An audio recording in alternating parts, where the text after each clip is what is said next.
வணக்கம். சிவன் மாந்திரீகம்.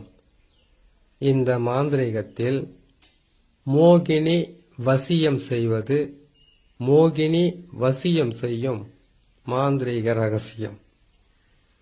மோகினி வசியம்.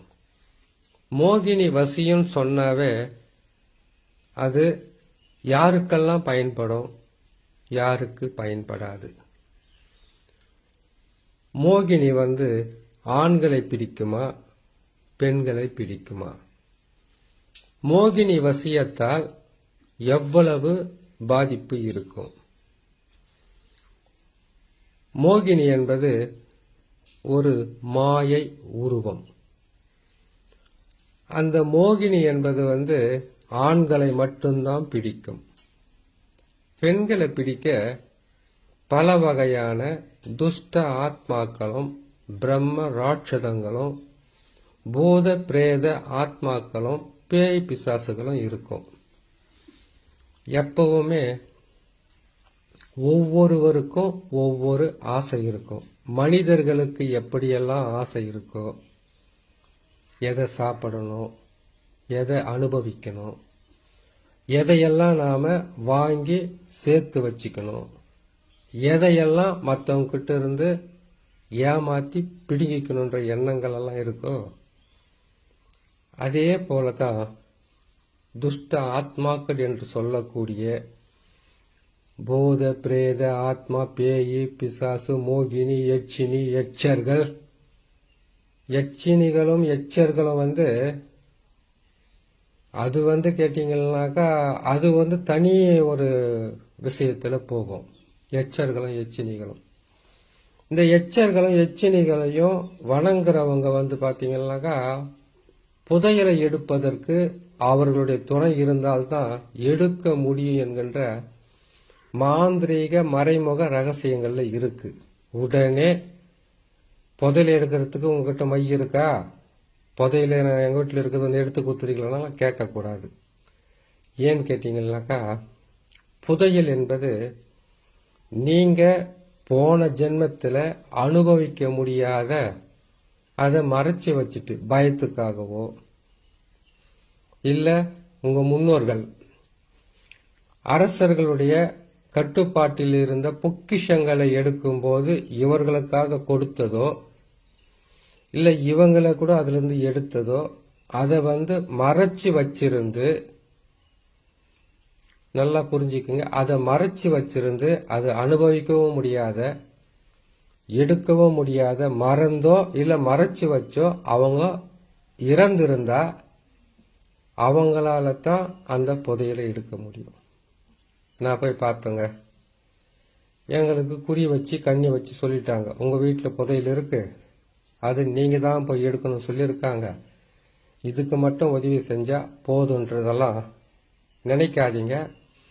புதையல் யோகன்றத நீங்க போன பிறவில இல்ல உங்களுடைய அப்பா, பாட்டன், முப்பாட்டன் இவங்க யாராவது ஒருத்தர் அதை மறைச்சு வச்சிருந்தோ இல்ல அனுபவிக்க முடியாம அதை விட்டு இருந்தாவோ அது உங்களுக்கு கட்டாயமா கிடைக்கும். அது மாறாது. எதுவுமே நமக்கு கிடைக்கணும்னு நினைக்க கூடாது. உங்களுக்கு பாக்கியம் இருந்தா கட்டாயம் கிடைக்கும். அப்படிப்பட்ட புதையல்களை எடுக்கிறதுக்கு யட்சினிகளும் எச்சர்களும் இவர்கள் பூதமாக காத்து கொண்டிருப்பாங்க. அவங்க யாரெல்லாம் அதுக்கு உரிமையாளர்களோ அவங்க போனா தான் அது அமைதியா இருக்கும். மற்றபடி கட்டாயப்படுத்தி எடுக்கணும்னு நினைச்சு மந்திரங்களாலும் சில பலிகளாலும் அதை ஜெயிக்கணும்னு நினைச்சா நிறைய கஷ்டம் வரும். அரசாங்கத்தால் பல வகையிலும் தண்டிக்கப்படக்கூடிய சூழ்நிலையாக மாறிடும். அதனால உங்களுக்கு நீங்க எதையெல்லாம் செய்து வச்சிருக்கீங்களோ அது போன பிரிவில் செய்திருந்தா இல்ல உங்க முன்னோர்கள் வச்சிருந்தா உங்களுக்கு சேரணும்னு இருந்தா அது சேர்ந்துடும். சரி, இது எச்சர்களும் எச்சரிகளுக்கும் சொல்லக்கூடியது. எச்சினிகளில் பல வகையில் இருக்கு. அது நிறைய இருக்கு. அது ஒவ்வொன்றும் போடும்போது போட்டுக்கிட்ட வரலாம்.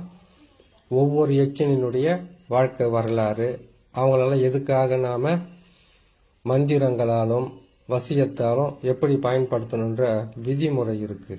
அது போல இருக்கும்போது இந்த துஷ்ட ஆத்மாக்களிலேயே எத்தனை ஆத்மாக்கள் இருந்தாலும் இதுல ஒருத்தரோட உடம்புக்குள்ள பிடிச்சு அவங்களோட சேர்ந்து வாழக்கூடிய ஆத்மாக்களும் இருக்கு.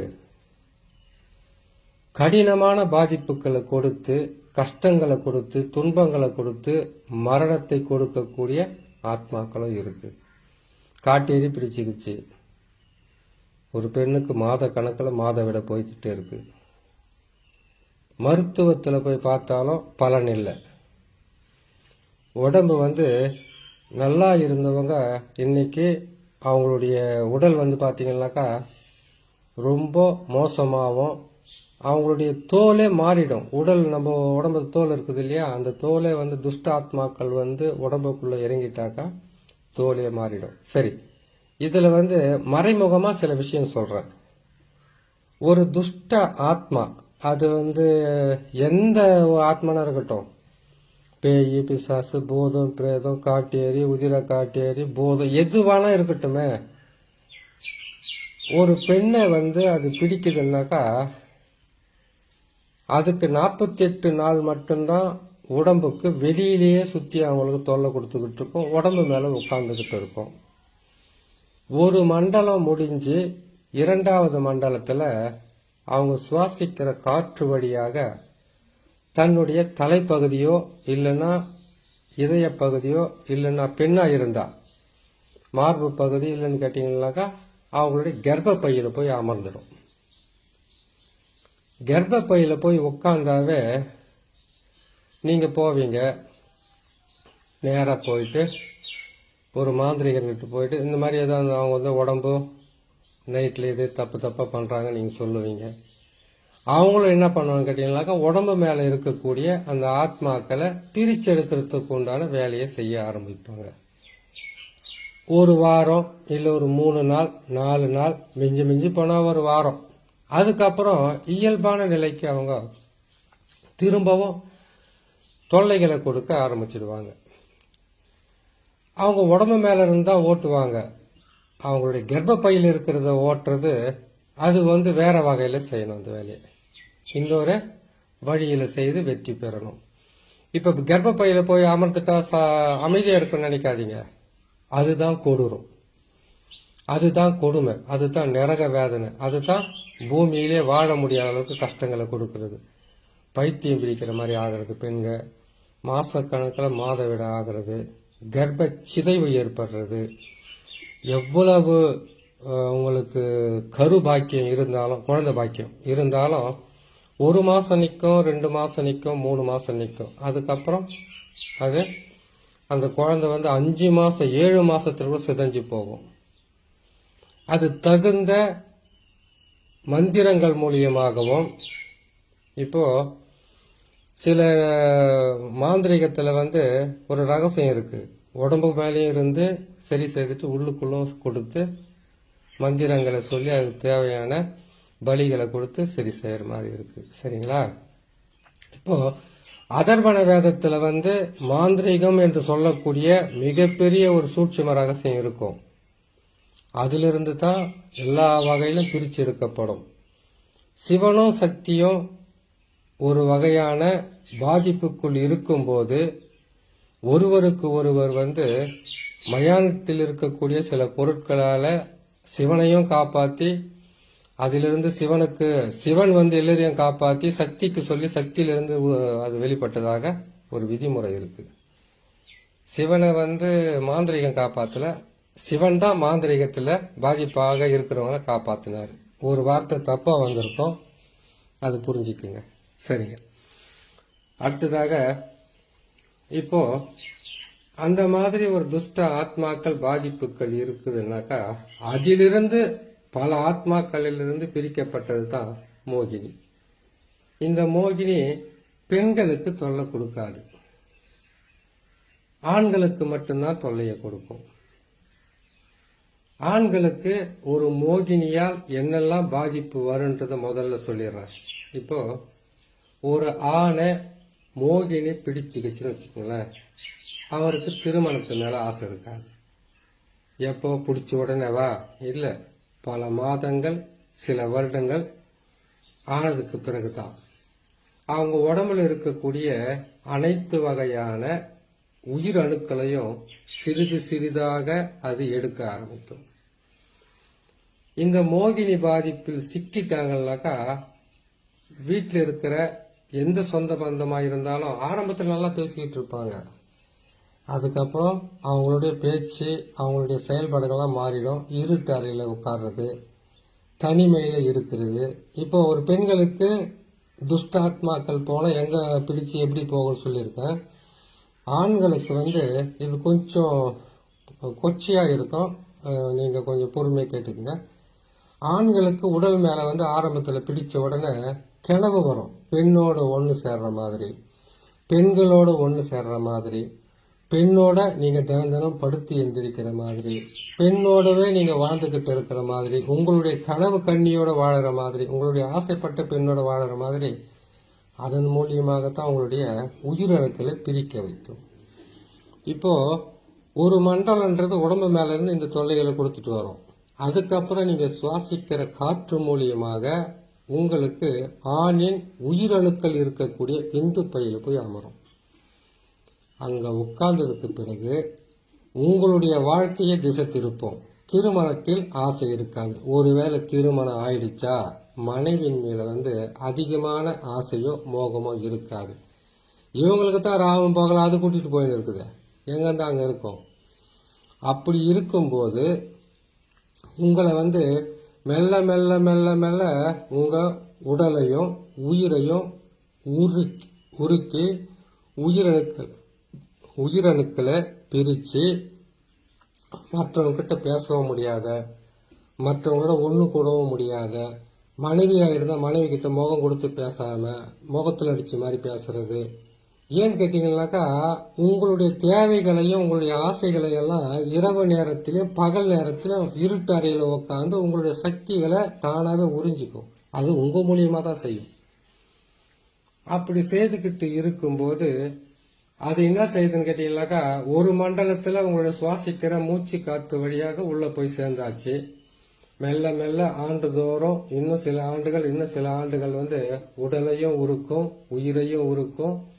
உங்களுடைய உயிரணுக்களை சிதைச்சு அதுக்கப்புறம் உங்களை மெல்ல மெல்ல உங்களை அதனுடைய கட்டுப்பாட்டுக்கு கொண்டு போய் அதுக்கு பிறகுதான் அதனுடைய இடத்துக்கு உங்களுக்கு கொண்டு போகும். இப்ப புரிஞ்சிருக்கும்னு நினைக்கிறேன். அதனுடைய இடம்னா என்ன?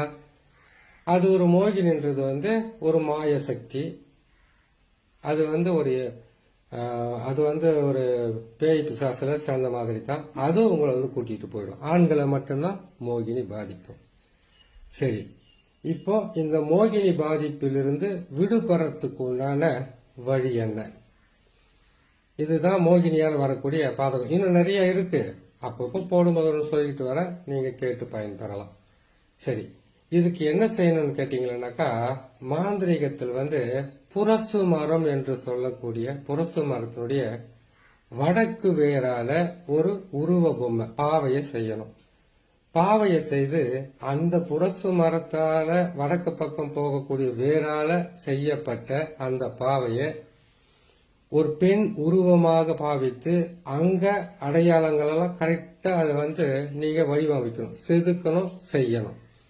அப்படி செய்து அதுக்கு வெள்ளை நிற, நல்லா புரிஞ்சுக்கோங்க, வெள்ளை நிறத்துல உடைய போடணும்.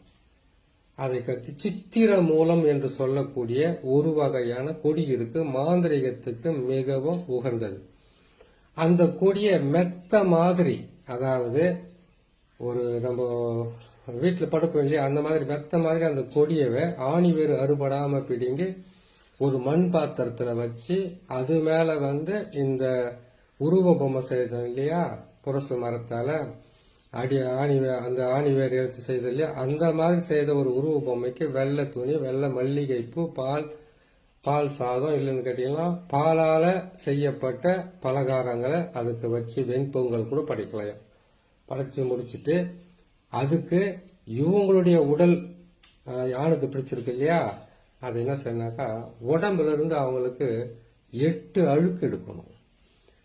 8 அழுக்கு எடுத்து, இப்ப மாந்திரிகர் செய்யறதா இருந்தா இல்ல, நீங்களே செஞ்சுக்கிறதா இருந்தா, மாந்திரிகர் வந்து அது தனிப்பட்ட முறையில அதனுடைய மோகினிக்கு உண்டான பல வகையான மந்திரங்களும் மையங்களும் எல்லாமே இருக்கும். மோகினி மைய இருக்கு, அதையே செய்து இது பண்ற மாதிரிலாம் இருக்கு. அது முட்டையில தடவி செய்யணும். முட்டைன்றது வந்து சர்வசாதாரணமா எடுத்துக்காதீங்க, அது பேர் சிற்றண்டம். சிற்றண்டத்தை வைத்து பேரண்டத்தையே அடிக்கலாம்னு சொல்லியிருக்கு மாந்திரிகத்தில் தான். அதுக்காக இந்த அண்டத்தை எடுத்து இந்த அண்டத்து மேல அடிச்சலாம் நினைச்சுக்காதீங்க, அது தப்பா போயிடும். அப்படி அந்த புருஷ மரத்தால செய்யப்பட்ட அந்த வேறால செய்யப்பட்ட அந்த உருவ பொம்மைக்கு மல்லிகை பூவெல்லாம் போட்டு அதை வச்சு யாரு வந்து அந்த மாதிரி பாதிப்பு இருக்கா அவங்களுடைய உருவப்படம், அவங்க உடம்புல இருக்கிற அழுக்கு இதையெல்லாம் எடுத்து அவங்க காலடி மண்ணெல்லாம் எடுத்து இன்னொரு உருவ பொம்மையை செய்யணும். அந்த உருவ பொம்மையை செய்து அதுக்கு என்ன செய்யணும்னு கேட்டீங்கன்னாக்கா, ஒரு ஆணுக்கு உண்டான அனைத்து வகையான பாகங்களையும் பிரித்து செய்து அவங்களுடைய போட்டோவை வச்சு அந்த போட்டோக்கு மேல இவங்களுடைய அந்த அழுக்கெல்லாம் சொல்லிருக்கு அதெல்லாம் வச்சுட்டு, இது எப்படி செய்யணும்னு கேட்டீங்கன்னாக்கா உளுந்து மாவால தான் செய்யணும், இல்லை அரிசி மாவால கூட செய்யலாம். உளுந்து மாவுல செய்யறதுல மிகவும் சீக்கிரமா உடம்பை விட்டு பிரிச்சு எடுக்கலாம்.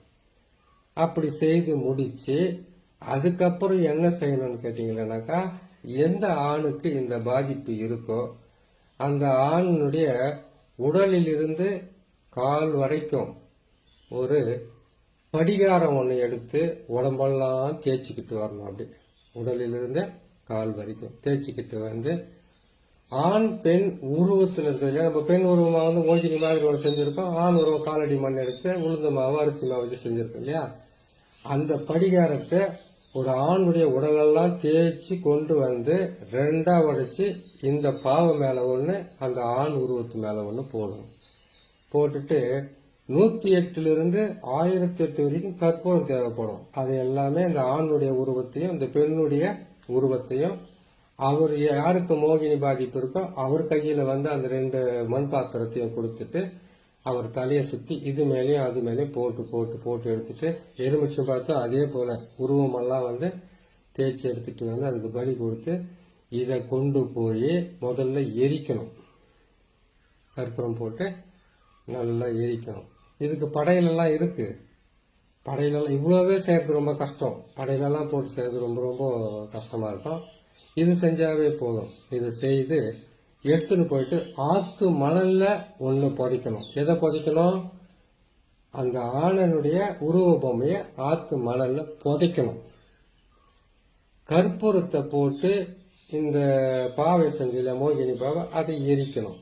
அதை எரிச்சு எங்க புதைச்சிங்களோ அந்த இடத்துல இந்த உருவ பொம்மைய நம்ம செஞ்சோம் இல்லையா, அந்த புருஷ மரத்துல இருந்து அது மேல வச்சு அது சுத்திலையுமே நீங்க என்ன செய்யணும்னு கேட்டீங்கன்னாக்கா, சிவனுடைய சக்கரம் என்று சொல்லக்கூடிய முக்கோணத்தை வரைஞ்சு அதுக்கு மேல நீங்க உங்களுடைய குலதெய்வம் இஷ்ட தெய்வம் இருக்கு இல்லையா, அவங்களுடைய பேரையோ அவங்களுடைய மந்திரங்களையோ சொல்லிட்டு வந்தாக்கா உங்களை பிடித்திருக்கக்கூடிய மோகினி பாதிப்பு உங்களை விட்டு குறுகிய காலத்திலே விலகி நீங்க நல்ல நிலைக்கு வந்துடலாம்.